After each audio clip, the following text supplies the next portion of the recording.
Hello everyone, welcome to the DF English and today we will try to know that what is object। इस class में हम लोग चर्चा करेंगे कि ऑब्जेक्ट क्या होता है और ऑब्जेक्ट को किस तरीके से पहचानें। जैसा कि आप लोगों ने हम उम्मीद करते हैं कि ऑब्जेक्ट कई बार और कई जगह पढ़े होंगे, कई तरीके से पढ़े होंगे। यहाँ पर हम ऑब्जेक्ट को इस तरीके से पढ़ेंगे कि यहाँ कोई हम एग्जैक्ट डिफिनेशन ऑब्जेक्ट का नहीं याद करेंगे, बल्कि एक ऐसा सिंबल लेंगे जिस सिंबल से हमें ये देखते ही पता चल जाए कि उस सेंटेंस में कौन सा हमारा ऑब्जेक्ट है और कौन सा ऑब्जेक्ट नहीं है। यहाँ हमें ये पहचानने से ज़्यादा ज़रूरी है कि यहाँ हमें ऑब्जेक्ट पहचानने से ज़्यादा ज़रूरी ये है कि इस सेंटेंस में कौन ऑब्जेक्ट नहीं है, इस पे ध्यान दें। और जैसा कि आपको हम पिछले क्लास में सब्जेक्ट क्या होता है, वर्ब क्या होता है, ये सब के बारे में बताए हैं। इस क्लास में हम ये चर्चा करेंगे कि ऑब्जेक्ट क्या होता है, इसके साथ साथ चर्चा करेंगे ऑब्जेक्ट कितने प्रकार के होते हैं, और इसी के साथ साथ हम ये चर्चा करेंगे कि उस सेंटेंस में कौन ऑब्जेक्ट नहीं है।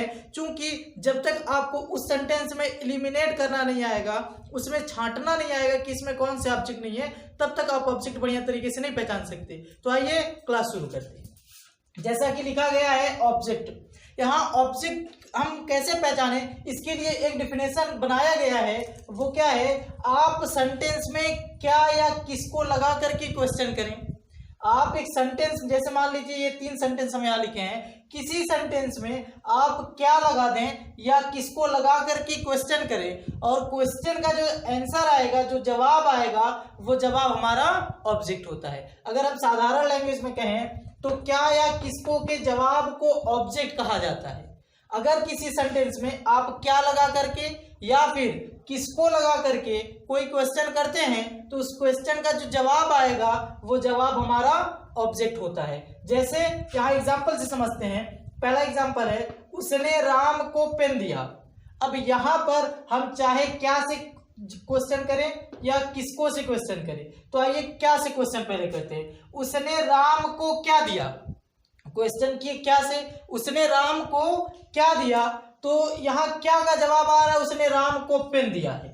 इस सेंटेंस से हमें पता चला उसने राम को क्या दिया है, पेन दिया है। यहाँ पे पेन हमारा क्या हो जाएगा, ऑब्जेक्ट हो जाएगा। इसी के साथ साथ देखते हैं किसको का भी बैठ रहा है कि नहीं। उसने किसको पेन दिया, अब देखिए किसको भी है, उसने किसको पेन दिया, तो उसने राम को पेन दिया है। क्वेश्चन का जवाब आ रहा है उसने किसको पेन दिया है, राम को पेन दिया है।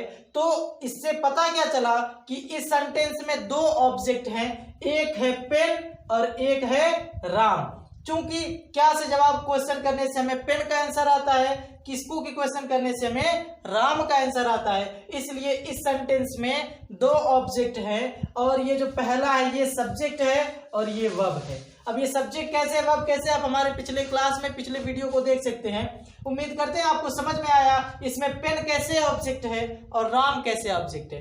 अब हम नेक्स्ट एग्जांपल लेते हैं। जैसे शीला आम खाती है। अब यहाँ पर हमें देखना है कि इस सेंटेंस में कौन सा हमारा ऑब्जेक्ट है। जैसे हम क्या से फिर क्वेश्चन करते हैं, शीला क्या खाती है। क्वेश्चन है शीला क्या खाती है, तो आंसर निकल के आएगा शीला आम खाती है। तो यहाँ आम हमारा क्या हो गया, ऑब्जेक्ट हो गया। चलो फिर इसमें किसको के लगाकर एक क्वेश्चन करते हैं, शीला किसको खाती है। अब ये क्वेश्चन हमारा बन नहीं रहा है, शीला किसको खाती है, ये कोई होता नहीं, रियल क्वेश्चन होता है शीला क्या खाती है। शीला किसको खाती है ये क्वेश्चन नहीं होता है, शुद्ध क्वेश्चन निकलना चाहिए। तो यहाँ किसको का हमारा क्वेश्चन बन ही नहीं रहा है, शीला किसको खाती है, आम को, ऐसा क्वेश्चन नहीं है। शीला क्या खाती है ये क्वेश्चन होता है। तो यहाँ क्या वाला आंसर निकल रहा है, लेकिन किसको का कोई क्वेश्चन ही नहीं बन रहा है, तो आंसर कहाँ से निकलेगा। तो इसमें आम हमारा क्या हो जाएगा, ऑब्जेक्ट हो जाएगा। इसी प्रकार अब हम नेक्स्ट एग्जांपल लेते हैं। जैसे लिखा गया है, वह दिल्ली जा रहा है। अब यहाँ पर हमें क्या क्वेश्चन करना है, वह क्या जा रहा है, ये तो कोई क्वेश्चन होता नहीं है, वह क्या जा रहा है, अर्थात क्या वाला इसमें कोई ऑब्जेक्ट नहीं है। अब देखते हैं किसको, वह किसको जा रहा है, ये भी तो कोई क्वेश्चन नहीं बना। तो इससे हमें पता क्या चला कि इस सब्जेक्ट, इस सेंटेंस में हमारा ऑब्जेक्ट ही नहीं है।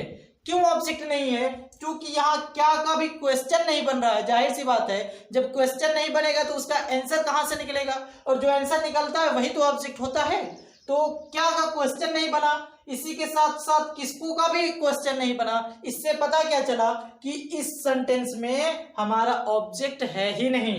अच्छा, तो यहाँ पे ये हो गया सब्जेक्ट और ये जाना हो गया हमारा वर्ब। और दिल्ली क्या हुआ, यहाँ कई लोगों को लगेगा कि दिल्ली ऑब्जेक्ट है, लेकिन दिल्ली ऑब्जेक्ट नहीं है, दिल्ली कंप्लीमेंट है। अब ये कंप्लीमेंट क्या होता है इसको हम नेक्स्ट क्लास में चर्चा करेंगे, लेकिन आप याद रखिए कि क्या या किसको का जो आंसर आएगा वही आंसर हमारा ऑब्जेक्ट होगा। अगर क्या से क्वेश्चन करने पे क्वेश्चन नहीं बन रहा है या आंसर नहीं आ रहा है, या किसको से क्वेश्चन करने से क्वेश्चन नहीं बन रहा है, आंसर नहीं आ रहा है, तो इससे हम जाहिर अंदाजा लगा लेंगे कि उस सेंटेंस में ऑब्जेक्ट ही नहीं है। लेकिन अगर इन दोनों में से किसी से क्वेश्चन करने से आंसर आ रहा है तो वो हमारा क्या हो जाएगा, ऑब्जेक्ट हो जाएगा। उम्मीद करते हैं आपको समझ में आया कि ऑब्जेक्ट क्या होता है। अब हम चलते हैं, देखते हैं ऑब्जेक्ट कितने प्रकार के होते हैं। तो जैसा कि आप लोगों को पता होना चाहिए कि जो ये ऑब्जेक्ट होता है, ये ऑब्जेक्ट दो प्रकार के होते हैं।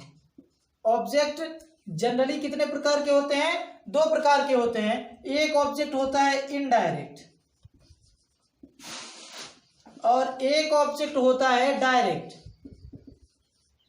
ये हमारे दो ऑब्जेक्ट होते हैं। इनडायरेक्ट ऑब्जेक्ट उन्हें कहते हैं जो लिविंग होते हैं, अर्थात जिसके अंदर जान होता है वो डायरेक्ट हमारा इनडायरेक्ट ऑब्जेक्ट होता है, वो ऑब्जेक्ट हमारा इनडायरेक्ट ऑब्जेक्ट होता है। और जो हमारा नॉन लिविंग होता है, जो हमारा नॉन लिविंग होता है वो हमारा डायरेक्ट ऑब्जेक्ट होता है। जैसे पहला वाले हम सेंटेंस में देखें, यहाँ पे जो हमारा राम है, राम एक लिविंग है, अर्थात उसके अंदर जान है कि नहीं है, तो राम को हम कहेंगे ये हमारा इनडायरेक्ट ऑब्जेक्ट है। और वहीं पे जो पेन है, पेन एक नॉन लिविंग है, अर्थात पेन के अंदर जान होता नहीं है, तो पेन हमारा डायरेक्ट ऑब्जेक्ट है। अर्थात अगर हम साधारण लैंग्वेज में कहें तो यहाँ पे राम हमारा इनडायरेक्ट ऑब्जेक्ट है और पेन हमारा डायरेक्ट ऑब्जेक्ट है। इसी प्रकार दूसरे सेंटेंस में जो आम था, ये आम जाहिर सी बात है आम के अंदर तो जान होता नहीं है, तो जब जान नहीं होगा तो ये कौन सा ऑब्जेक्ट माना जाएगा, डायरेक्ट ऑब्जेक्ट माना जाएगा। यहाँ जान से तात्पर्य वही है जो चलता फिरता हो। माना जाता है कि जो फले फूले सब साइंस के लैंग्वेज में सबके अंदर जान होता है, लेकिन जो चले उसी को यहाँ पे जान लिविंग और नॉन लिविंग माना गया है।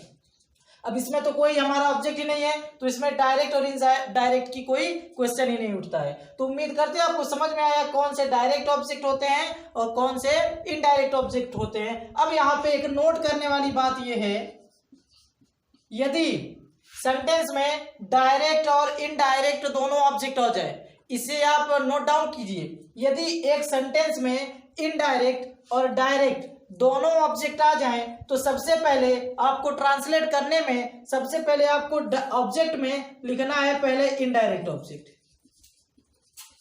पहले इनडायरेक्ट ऑब्जेक्ट लिखना है, उसके बाद आपको लिखना है डायरेक्ट ऑब्जेक्ट। सबसे पहले आपको लिखना है ऑब्जेक्ट में सबसे पहले इनडायरेक्ट, उसके बाद आप लिखेंगे डायरेक्ट। जैसे अगर है उसने राम को पेन दिया, इसको अगर हम ट्रांसलेट करें तो करेंगे he gave pen, he gave Ram, क्योंकि राम हमारा क्या है इनडायरेक्ट, तो ही गेव राम, उसने राम को दिया, क्या दिया, अ पेन। तो यहां पे हम लिखेंगे he gave Ram a pen, उसने राम को एक पेन दिया। इस तरीके से अर्थात जब भी एक सेंटेंस में दोनों ऑब्जेक्ट आ जाए तो ट्रांसलेट करने में पहले हम इनडायरेक्ट ऑब्जेक्ट लिखेंगे, उसके बाद डायरेक्ट ऑब्जेक्ट लिखेंगे। लेकिन कभी कभी आपको यदि मान लेते हैं डायरेक्ट ऑब्जेक्ट को पहले लिखना है, तो वहां पर आप डायरेक्ट ऑब्जेक्ट पहले लिख सकते हैं। डायरेक्ट ऑब्जेक्ट लिखने के बाद आपको टू लगा देना है, उसके बाद फिर इनडायरेक्ट ऑब्जेक्ट लिखना है।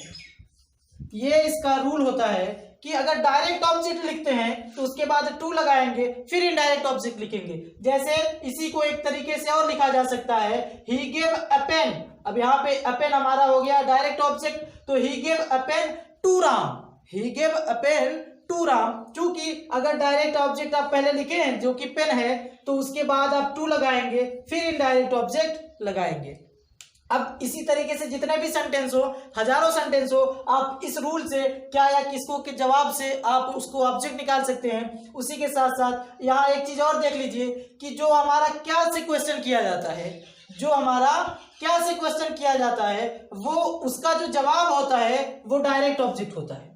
जो क्या से क्वेश्चन किया जाता है, वैसे तो बताया है लिविंग नॉन लिविंग का, लेकिन एक और परिभाषा, एक और पहचान समझिए कि क्या का जो आंसर होगा वो आंसर हमारा डायरेक्ट ऑब्जेक्ट होता है। जैसे उसने राम को पेन दिया, अब उसने राम को क्या दिया, जो क्या का हमारा आंसर होगा वो डायरेक्ट ऑब्जेक्ट होता है। तो उसने राम को पेन दिया, चाहे इस तरीके से समझिए या फिर नॉन लिविंग लिविंग से समझिए। और किसको का जो जवाब होता है, किसको का जो आंसर होता है वो हमारा इनडायरेक्ट ऑब्जेक्ट होता है। उम्मीद करते हैं आपको ये direct object, indirect object, object क्या होता है, पहले डायरेक्ट ऑब्जेक्ट लिखे कि इनडायरेक्ट ऑब्जेक्ट लिखे, ये सब समझ में आया।